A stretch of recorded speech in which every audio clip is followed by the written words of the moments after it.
Bonjour tout le monde, donc voilà, aujourd'hui une nouvelle vidéo, ça va être assez simple, assez, comme d'habitude j'ai envie de dire, spontané. Du coup, on va commencer avec quoi? Avec les graphiques directement comme vous pouvez le voir là tout de suite.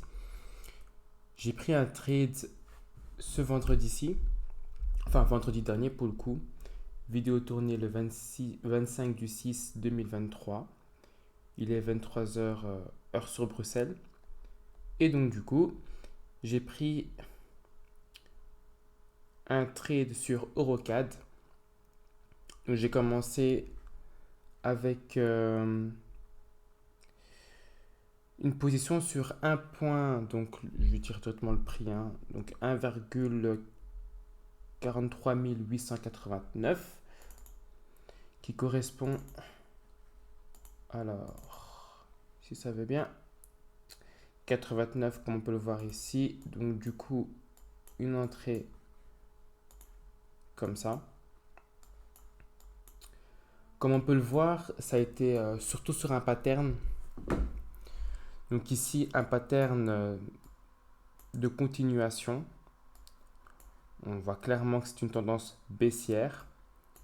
Du coup, j'ai pu mettre mes points.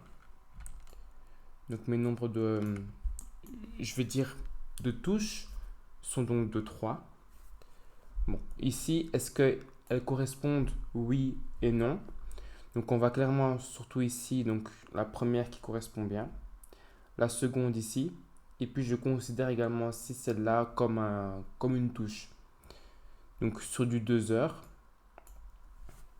Techniquement, d'habitude en tout cas, ce que je fais, c'est que je mets mon TP à la fin. Ça, c'est uniquement valable pour, on va dire, certains patterns, certains types de patterns. Là, en l'occurrence, c'est plus sur quelque chose de ce style. Donc, le marché a commencé sa tendance à partir de là jusqu'en bas. En vrai, ce que je regarde, c'est déjà comment il a été construit. Donc, on voit qu'il y a eu des moments où le prix, bah, il accélérait, puis au final pas trop, puis d'un coup. Mais on voit clairement que pas mal de personnes étaient vraiment en tendance baissière, que les retracements se faisaient, mais que les retracements n'étaient pas si agressifs que ça. Il y a un petit moment ici, le 1er juin 2023, à 23 heures, donc du coup, c'était dans la session asiatique, où justement le prix a bien chuté, jusque donc le 4, voire 5 juin à 1 heure du matin, heure locale, donc heure de Bruxelles. Et je ne connais pas les autres fuseaux horaires, j'avoue. Et donc du coup, je me suis dit, ça pourrait être le minimum à prendre. Bien sûr, dans cette tendance, on va dire, plutôt dans ce pattern et dans la tendance baissière, il y a eu un gros brisage de tendance qui prenait en fait qui a beaucoup plus d'impact. Et donc du coup, c'est celle-ci. Comme on peut le voir ici, il y a plusieurs touches, donc une, 2, 3, 3. Je pensais qu'il y en avait un peu plus, mais c'est peut-être un autre trade. Enfin, plutôt une autre paire. Peut-être en 8 sur 8 heures. Sur 8 heures, il y a quand même un petit retest, mais bon, rien de spécial. Moi, c'était vraiment basé sur du daily, comme j'ai pu le mentionner ici. Donc, du coup, je me suis dit que ça peut être une tendance assez, comment je veux dire ça, prononcée sur du long terme. Sachant également aussi que pour les personnes qui me suivent depuis un petit temps ou qui regardent ces vidéos depuis un petit temps, vous savez que je suis toujours sur ma première phase du test chez MyForex Funds. J'allais dire FTMO, mais c'est MyForex Funds. Donc du coup, là pour l'instant, je suis en léger drawdown, donc de 2,2%. C'est pour un nombre de trades, je pense que c'est une vingtaine de trades, mais c'est vingtaine de trades en comptant les add-ins. comme là actuellement, je suis donc sur Eurocad, mais comme vous pouvez le voir ou pas, j'ai 3 positions. Je vais quand même ouvrir ceci pour que je puisse voir ce que vous voyez. Donc du coup, je suis quand même sur 3 positions, mais toujours sur Eurocad. Ce qu'il faut comprendre, c'est que c'est 3 trades assez distincts l'un de l'autre, mais ça n'empêche pas que malgré les plusieurs ouvertures, ça reste toujours la même paire, donc toujours la même façon de voir les choses. Alors, d'où est basée cette idée de pouvoir trader le CAD? Est-ce risqué, oui ou non? Alors déjà, est-ce risqué? J'ai envie de dire, pour tous les trades, c'est un risque. Bien sûr, c'est un risque calculé. Mais pourquoi je me suis vraiment intéressé sur l'Eurocad? Quand on va dans les index et que on regarde l'index du dollar canadien, on peut voir ici qu'il a break une trendline weekly, donc ce n'est pas n'importe quelle trendline, mais c'est une trendline weekly, alors que en principe, ce que je pensais personnellement, donc ce que je pensais, c'était que ça allait partir plus bas que le prix dans le triangle. Ici, ça avait correctement touché plusieurs fois, mais que vers le bas, ça a touché que 2 fois. Je vais peut-être le mentionner pour les personnes qui ne comprennent peut-être pas ce que je veux dire, mais c'est quelque chose comme ça. Donc ici, on voit clairement qu'il y a 3 touches en haut. Ce que je pensais, c'était que une fois que le prix aurait été ici, que le prix allait donc redescendre pour venir retoucher cette résistance, donc aux alentours des 72. Mais au final, le prix a bump et est parti chercher plutôt les 75. Du coup, je me suis dit, c'est assez fou de voir le prix monter comme ça. Je vais voir les choses autrement et plutôt partir sur de l'achat du dollar canadien. Donc du coup, je me suis positionné là-dessus. Après, en revanche, quand on regarde l'euro, l'euro n'est pas si mal. L'euro n'est pas si mal parce que il y a eu cette petite tendance, j'ai envie de dire, où justement le prix partait vraiment à la baisse. Puis ici, un style de retracement. Après, le prix va retracer jusqu'où? Ça, je ne pourrais pas dire exactement. En revanche, j'ai quand même quelques pistes. La piste, c'est quoi? C'est que, certes, le prix est bien monté, mais il vient quand même d'une tendance baissière, pour commencer. Une tendance baissière qui, personnellement, n'est pas valide. Je n'arrive pas à toucher suffisamment de points. Vous voyez ici que j'ai mis qu'une flèche. Bon, peut-être que je pourrais faire quelque chose de ce style-là, montrer qu'il y a 2 flèches. Après, j'ai oublié de mentionner que c'est du monthly. Mais voilà, à part ça, j'ai rien d'autre. Donc du coup, je me suis dit, j'ai peut-être pas cette confluence. Bon, là maintenant en daily, on voit clairement que c'est 2 touches. Donc là maintenant, comme je l'ai dit, c'est un petit peu un freestyle. Et en même temps, quand je vous fais des vidéos, c'est vraiment pour vous montrer également aussi ce que je fais. Donc parfois, je prépare juste mes trades, en même temps, je fais ma vidéo. C'est pas à titre justificatif, mais c'est à titre d'explication que je dis tout ça. Du coup, j'ai pu mettre une ligne, un retracement de Fibonacci. Ce que j'aime bien également aussi regarder, c'est voir si maintenant, dans le passé, le prix a déjà fait un style de retest. Chose que je vois donc là tout de suite. Ici, je vois que le prix avait un bon support, non, une belle résistance, vu que ça s'inverse. Donc, vu que ça vient d'ici, donc avait une bonne résistance. Ça a break. Et donc, du coup, l'ancienne résistance devient support. Ça, c'est quelque chose de base. Si vous êtes sur une tendance haussière, vous voyez que je vais le dessiner rapidement. C'est quelque chose de vraiment basique, mais peut-être pas basique pour tout le monde. Quand le prix monte, va dans ce sens-là et repart. Ici, c'est un support. Mais avant que le prix soit un support, le prix peut-être a été ici. Et donc, du coup, dans ce sens-là, c'est une résistance. Le prix résiste à cette zone-là, cette ligne-là. Donc, du coup, ça reste une résistance. Si maintenant le prix est occupé à partir dans ce sens-là, ceci veut dire tout simplement que le prix est toujours supporté par une résistance. Il y a toujours une résistance qui fait que à ce niveau-là précis, le prix n'arrive pas à break. Et que donc du coup, ça devient de plus en plus important. Jusqu'au moment où le prix va réussir à casser cette résistance. Et une résistance dans une tendance haussière devient un support une fois que ça rebondit en fait à ce niveau-là.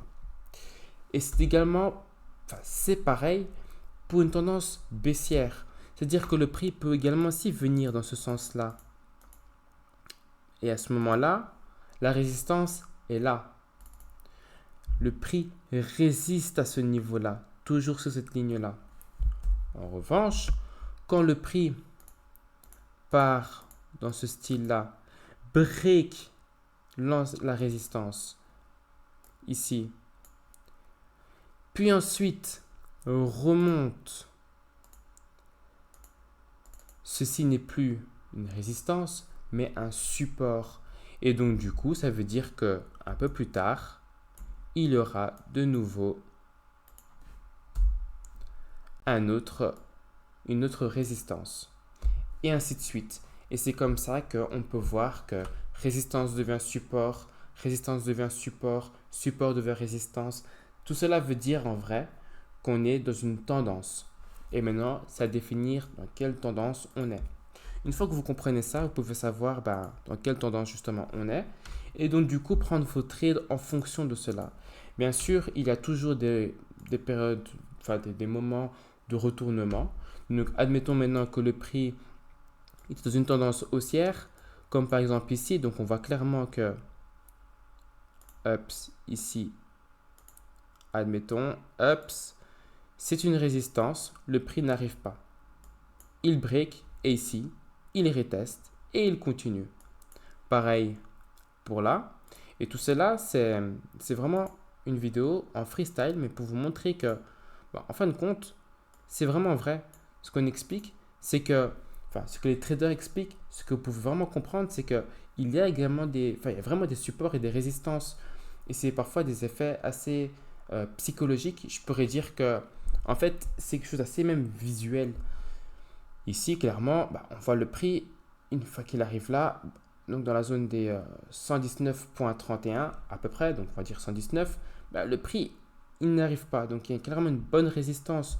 Toujours, bon, bien sûr, ce n'est pas toujours parfait, comme on peut le voir ici. Il y a parfois des petits moments où le prix réussit légèrement à aller plus haut, mais ça reste quand même une très bonne résistance jusqu'au bout d'un moment où, quelques temps après, le prix réussit à break cette résistance et devient donc un support pour de nouveau continuer. Alors, je vais effacer cela. Là, je pars un petit peu dans le côté technique pour comprendre en fait le marché. Et ce qui se passe en fait, c'est qu'il doit y avoir un retournement quelque part. Le prix doit dire, ok, je fais un pattern pour montrer aux gens que je suis occupé à me retourner. Bien sûr, il y a tout plein de raisons fondamentales qui font que tout simplement le prix se retourne. Après, je ne peux pas vous dire exactement le pourquoi du comment, qu'est-ce qui s'est passé en septembre 2021. En revanche, ce que je peux dire, c'est que en regardant le graphique, désolé pour le petit bruit, en regardant le graphique, je peux vous dire qu'il y a eu quelque chose d'assez spécial qui a fait que depuis septembre, juin, depuis juin 2021, et précisément où c'est bien ancré depuis le mois de septembre 2021, il y a eu justement ce retournement au niveau du prix. Et moi, j'utilise mon retracement de Fibonacci pour comprendre à quel moment le prix va de nouveau retourner dans la situation entre guillemets normale. Après, est-ce que c'est normal que le prix de l'euro chute? Je ne sais pas. En tout cas, c'est ce que je vois. Et c'est pour ces raisons que tout simplement, j'ai décidé de shorter l'euro. Parce que pour moi, je regarde le prix ici. Avec mon retracement de Fibonacci, j'ai pu comprendre que le prix, on dirait qu'il stop net ici. Il est dans une zone. Je pourrais très bien faire une ligne, comme j'ai fait tantôt, mais je vais mettre une zone, un rectangle, ça va couvrir plus de bougies. On peut comprendre ici que tout simplement le prix n'y arrive pas.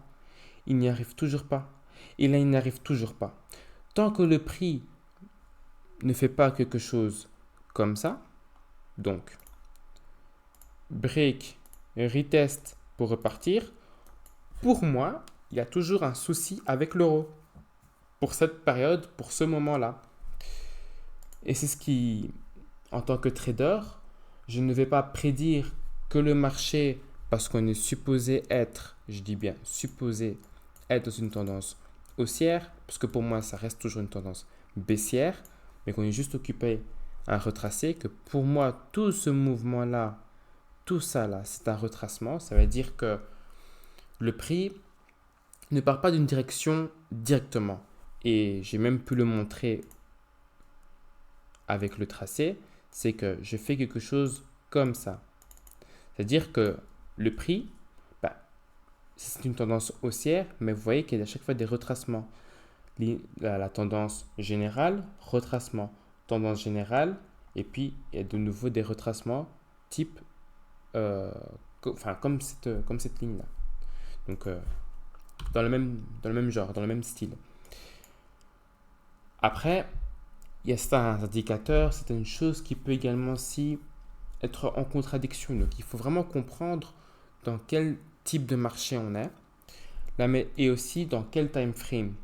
Là, par exemple, quand je regarde en daily, donc tout ça, c'est des constatations que je fais vraiment, je répète encore, des constatations que je fais là tout de suite. Je regarde un petit peu mon graphe, donc comment il est situé là tout de suite. Je sais que ici, il y a eu un style de pattern. Après, est-ce que c'est un pattern vraiment identifiable? Je dirais que non, parce que quand je regarde comme ça, je pourrais peut-être croire qu'il y a un head and shoulder, donc une tête épaule tête. Ce serait alors quelque chose peut-être comme ça, ici, ici et donc là, et que donc du coup la tête est ici et les deux épaules sont là. Est-ce vraiment le cas? C'est assez difficile à dire parce que là, franchement, j'ai l'impression de voir quelque chose, mais ce n'est vraiment pas clair, quoi.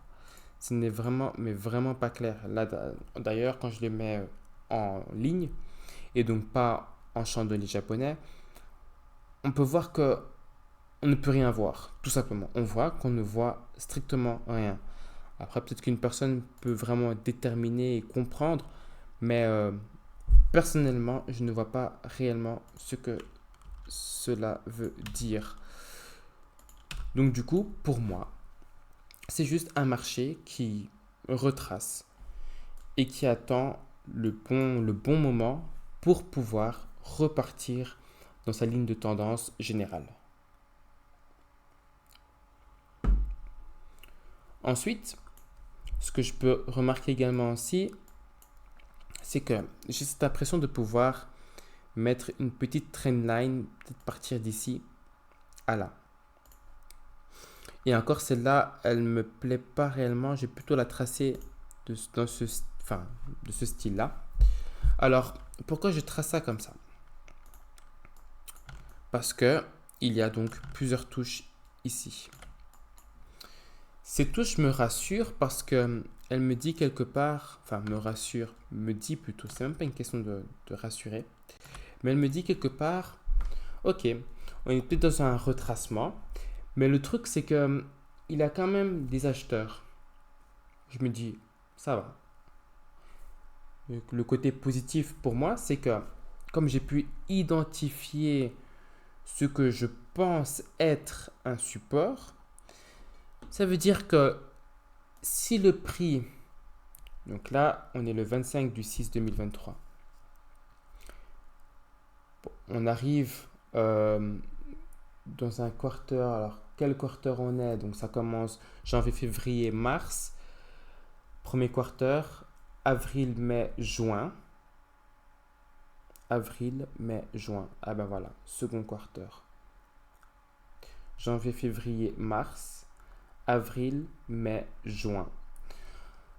Ça veut dire qu'on est maintenant dans la fin du deuxième quarter. Alors, on rebondit sur autre chose.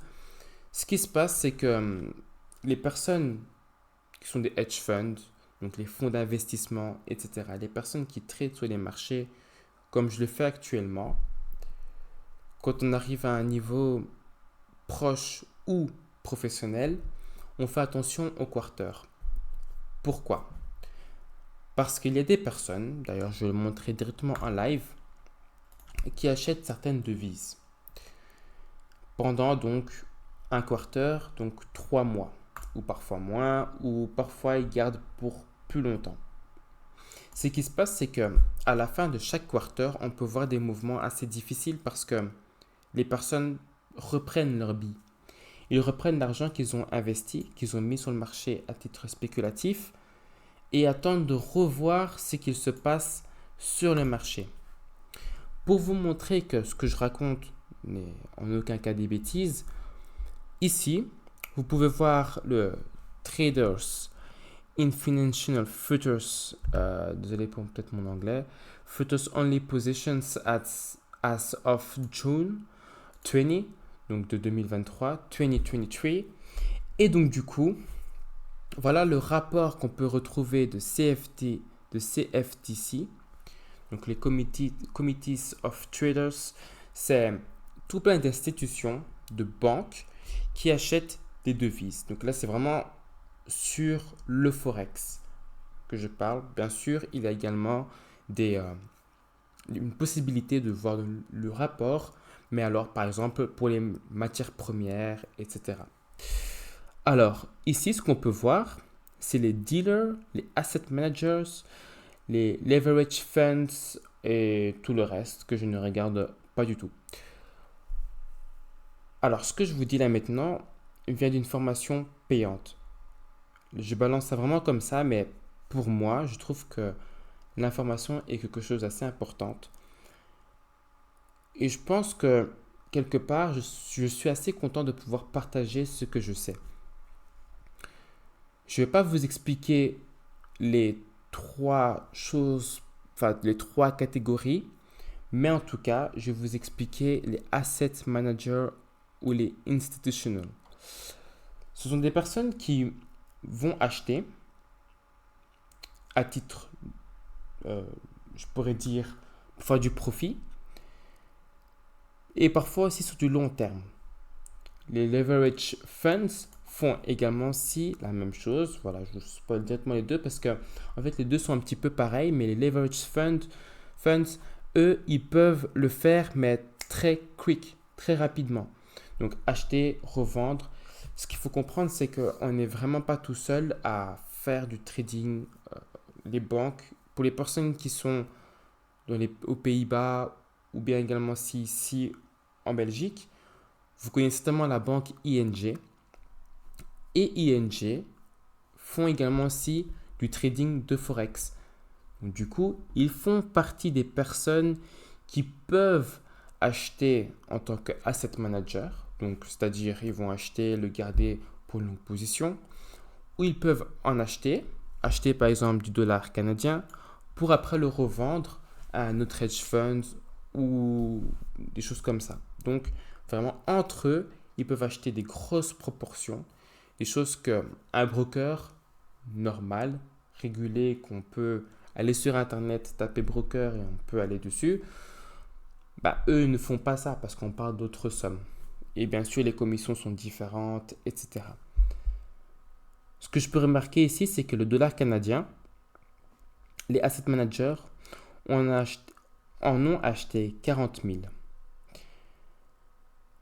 Ça veut dire que pour moi, quand je regarde comme ça, ben, je suis un petit peu contre eux. Après, faut pas oublier que ça date du 20 juin. Le rapport date du 20 juin.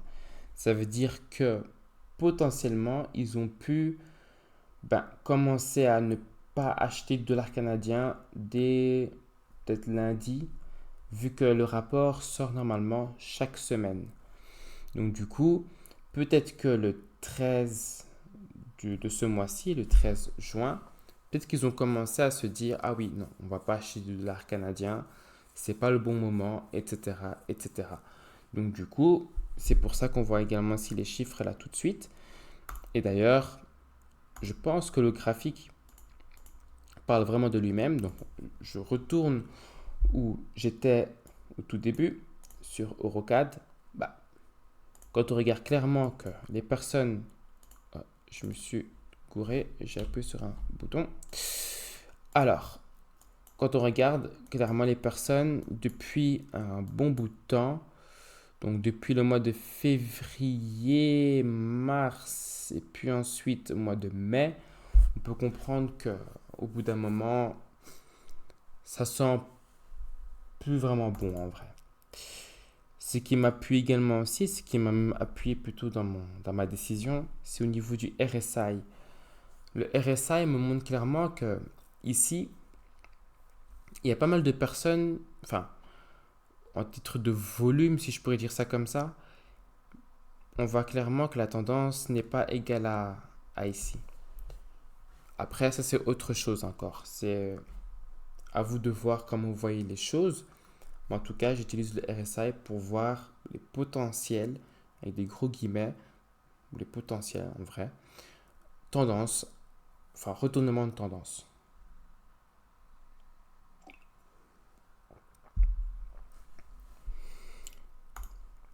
Je pense que là, j'ai tout dit. Alors maintenant, donc par rapport à ça. Maintenant, la chose qui pourrait, entre guillemets, me faire un petit peu stresser, parce que quelque part, ça peut être quelque chose qui peut être très agressif sur le marché, c'est le CPI du Canada. Il y a le CPI mardi du Canada. Alors, pour l'instant, le forecast, les prévisions, sont à 0,5%. Le chiffre précédent était ici de 0,7%. Donc, pour les personnes qui ne savent pas c'est quoi le CPI c'est ce qui est de plus important, je dirais, ou du moins une des choses les plus importantes en ce moment, parce qu'on est dans une période d'inflation. Ça veut dire que le pouvoir d'achat donc a un problème, l'augmentation des taux d'intérêt, etc., etc. C'est quelque chose qui est donc vraiment regardé parce que si le CPI est peut-être trop haut, la Banque centrale du Canada peut intervenir. Donc Bank of Canada, la BOC. Ils regardent donc vraiment ça et donc du coup on peut vraiment savoir à peu près ce qu'ils peuvent penser. Peut-être qu'ils vont augmenter les taux d'intérêt, ce qui fera en sorte que pas mal d'investisseurs peuvent acheter par exemple des obligations du dollar canadien. Ils peuvent par exemple transférer leur argent en dollars canadiens, se dire que, admettons maintenant, bon après je sais plus c'est quoi le taux d'intérêt canadien, en tout cas pas exact, mais je peux au moins dire le chiffre que la Banque centrale du Canada a décidé. Je pense qu'on tourne dans les alentours de 4%, 4,75%. Donc du coup, les personnes qui mettent de l'argent en banque, admettons pour que ce soit un chiffre, on va dire, facile, quelqu'un qui met 10 000 euros dans une banque canadienne, on fait un coup de calculatrice hyper rapide, ça vous fait 475 euros en plus gagnés par an. Ce qui est vraiment mauvais. Je vais pas vous mentir. Pour moi, je trouve qu'il faudrait beaucoup plus de retour d'investissement quand on dépose de l'argent comme ça, parce qu'eux l'utilisent quand même très bien. Mais bon, c'est encore un autre débat. De toute façon, les banques ne sont pas là pour les particuliers, tout simplement. Enfin, ils ne sont pas là pour vous faire gagner de l'argent en ne faisant strictement rien. Voilà ce que je veux dire. Mais bon, voilà. En tout cas, ils sont à 4,75%.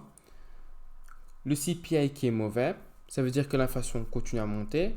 Est-ce qu'ils pourraient rajouter des taux d'intérêt? Je pense que si tu en rajouter, en tout cas là maintenant, ce serait quelque chose comme 25 BPS, donc 0,25%. Après, on arrive aussi à un moment où on sait que le FOMC a montré, donc la Fed, a montré justement que il reste, du moins pour la période d'été, donc juillet, août, sur un niveau plateau. Ils attendent un petit peu de voir ce qui va se passer par après. Parce qu'il ne faut vraiment pas oublier, et ce que j'ai également aussi dit dans des vidéos précédentes, mais je le répète encore là maintenant, ce que vous voyez là maintenant, au niveau des chiffres, dans l'économie réelle, ce n'est pas encore, comment je vais dire ça, c'est pas encore pris en considération. Il n'y a que les personnes qui sont dans le métier qui vraiment prennent ça en considération. J'ai déjà parlé à un banquier, c'était une banquière même la semaine passée, il me semble. Les personnes, même dans une banque commerciale, parfois eux-mêmes ne savent pas. Donc du coup, ils apprennent ça lors de, je sais pas moi, s'occupent à discuter peut-être dans les bureaux où le directeur leur dit voilà, maintenant les nouveaux taux. Mais parfois eux-mêmes sont surpris parce qu'ils ne comprennent pas réellement d'où ça vient. Mais quand vous êtes trader, ah ben, il faut savoir tout ça. Donc du coup, c'est hyper important. Je pense que j'ai vraiment tout dit. Oui. Juste dernière chose pour terminer. J'ai pu calculer combien de pips il me fallait pour réussir mon test. Là, il est 23h24. Le marché est ouvert.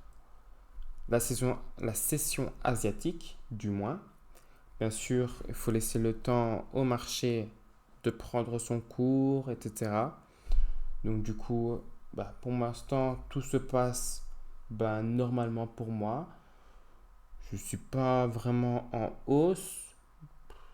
C'est vraiment minime. Mais bon, voilà, la journée est très longue. Un petit gap du marché. D'ailleurs, en fait, je vais vous montrer ça directement sur le graphe. Bon, ça n'a pas fait le gap comme je peux le voir sur MetaTrader. Donc d'abord, je vais aller sur OBS. Comme ça, vous voyez à peu près le gap. Donc, ups, comme ceci. Donc, vous voyez que c'est une tendance. Donc, les bougies noires sont les bougies qui descendent. Au cas où. Donc, je suis vraiment neutre. Neutre, transparent plutôt par rapport à ce qui se passe.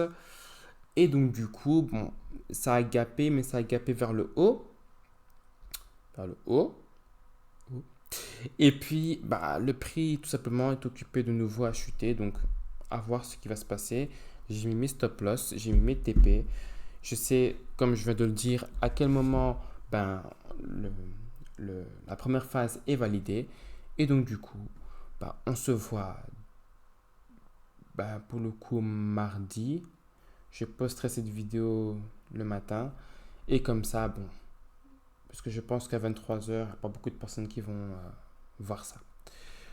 Je vous souhaite à tous et à toutes une bonne journée alors pour le coup. Et je vous dis donc à la prochaine. Bye.